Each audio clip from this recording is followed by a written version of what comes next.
What's up, guys? Not the winner here, and I wanted to talk about a Necro build that's all about your summons and making them as powerful as possible. Now, first off, let's talk about Paragon. So, as you go through your Paragon board, you're going to have different things. Like, I have this one for minion damage, which honestly could definitely be placed better, or some more intelligence nodes could be unlocked. And then I have this one here for bonus damage against crowd controlled enemies, and also my minions deal increased damage against chilled or frozen enemies, and that's going to come into play in a second here.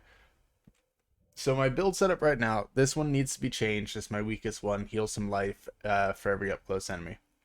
We got one here. Consuming a corpse can grant me blood orbs. That's great.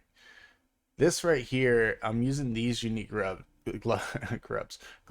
because it can help me CC my enemies by 17% chance to freeze on lucky hit, and then also 5% chance to restore 15% of my primary resource. So always gaining that back, and bonus to cold damage as well. What I was running before was my max number of skeletal mages is increased by 2. So that's important because I go from having 7 warriors and 5 mages to having 7 warriors and 3 mages, but I can freeze my enemies easier. Now, the more minions I have, the better this unique amulet's going to do me for. Death Speaker Pendant, Blood Surge casts Mini Nova on my minions, dealing 291 damage, and then it gets an increase per target gained or drained from the initial cast. So this one is one of the best things that I found so far. It allows me to attack even bosses at long range with my Blood Surge, because I'll sit there and have all my minions surround the boss and then just go boom, boom, boom, and each of my minions gets their own little surge around it, which is incredibly powerful for me. Mother's Embrace I got from completing the game, so like it's okay, but it can definitely be replaced. I have this one here where Bone Storm and Blood Wave, and I do use Bone Storm. Bone Storm and Blood Wave are also darkness skills, deal shadow damage, and then enemies damaged by the Bone Storm take additional shadow damage over time. Carrying on from these sacred gloves that I was showing, we have this one here. This is for our barrier, our bubble, just in case something happens whenever we get knocked out of healthy. Then we have on the boots, the max number of skeletal warriors is increased by 2. On the weapon, crit strikes with core skills increase your attack speed by 16%, can definitely be replaced. It's great, but it can definitely be replaced for something a little bit more valuable towards the Necro setup. And then over here, we have every 10 seconds, your cold skeletal mages cast Blizzard that deals 1210 cold damage, continuously chilling enemies for 8% over 6 seconds. And I notice it freezes enemies as well, not just chills. So that's super useful in conjunction with the freeze from this to allow me to make sure the enemies remain frozen for the bonus damage and the crowd control bonus damage as well. But I also have something here. Now, I'm not running Army of the Dead, I am running Bone Storm, but Army of the Dead is extremely useful. And then something like this would basically make my skeletons immortal during the boss battle. 82% bonus attack speed and take 90% reduced damage. So my skeletons are going to survive next to any hit from the boss, while also dealing insane amounts of damage due to their higher attack speed, and the fact that with the faster attacks, the more chance of getting freezes from the mages, etc., etc. Um, and that does allow me to use Army of the Dead, obviously, to bring back all the skeletons and mages. So if the fight's not going in my favor during the first half, boom, bring them all back. They all get the attack speed and reduce damage. So extremely, extremely useful there. Definitely something that I might be considering instead of the shield here. But there are a couple options here, basically. If you want to follow the Army of the Dead, then this is the way you want to go with Unyielding. And then you also are going to want these extra 2 mages. But these Sacred Gloves, they're quite a lot higher on defense. The cold damage bonus was nice. The freeze duration was nice. The benefit of getting my primary resources back was nice. And then the actual freeze itself on the lucky hit, it just felt like something that I couldn't pass up at this moment, and I had to make the adjustment. So that tells you about the equipment that I'm running. I did show you guys the Paragon setup, but let's go a little bit more in depth on the Paragon. So once you complete your first set of Paragon, I rotated this one so it fit better with the path I wanted to take. I got this rare node for the minion armor and minion life. I went over here and got Cult Leader, so I get the bonus damage for each type. So it's basically 45% bonus damage for warriors, mages, and golems because I run all 3. Infused Warrior, where my Skeletal Warriors are getting more damage and armor, and soon to be even more damage once I get the dex high enough.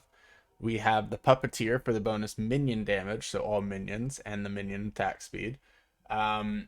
We are soon going to get the Skeletal Mage one, so bonus damage for them and bonus resistance, so they survive easier. And then over here, we added the glyph for the crowd controlled enemies. So this one's 19% on this space, and then on each intelligence space, 4.8%. Up here, 9.5%, because there's 10 intelligence there with the 20% minion damage. And then we're one space away from this one here with the 10% damage reduction, which will soon be 20% due to the dexterity, with another 10 intelligence, which is going to boost the crowd controlled enemies' damage. So all of this is stacking together, and then once we have completed that, then we can get the hulking monstrosity tree for our golem to make our golem way tankier, deal way more damage, and just kind of be beastly overall.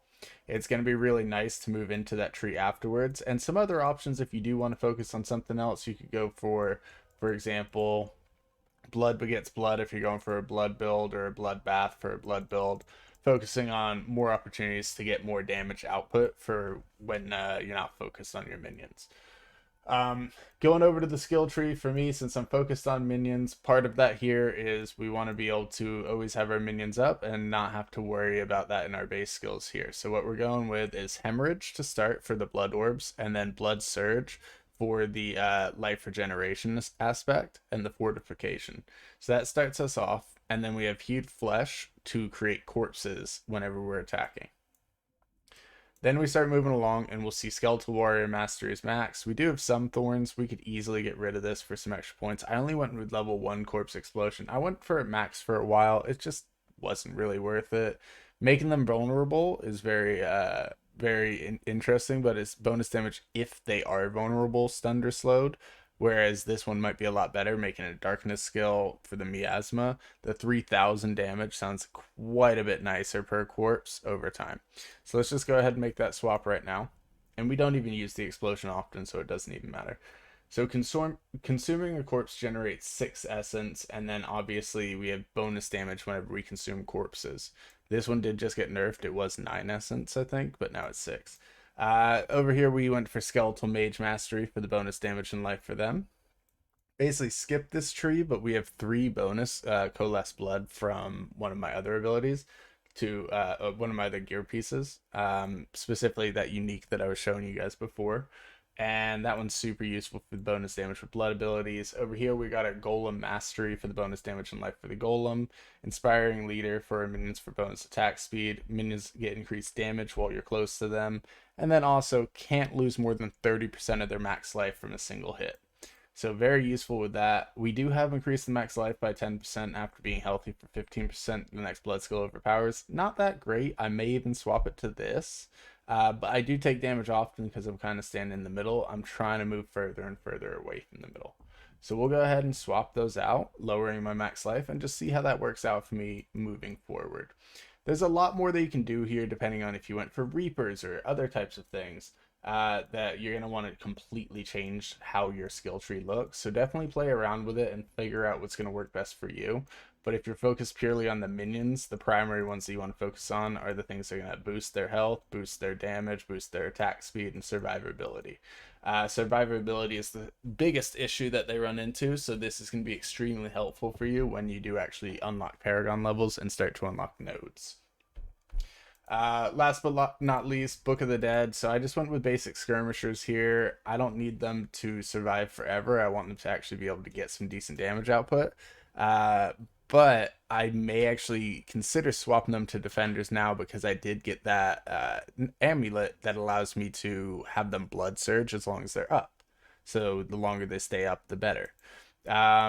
Over on the mages, we went for cold because they can cast the blizzard from the other gear piece that I'm running. And then the golem's just a bone golem right now. I have considered swapping to iron golem, but the bone one is more there for the taunt aspect that it has. So it's pretty darn useful.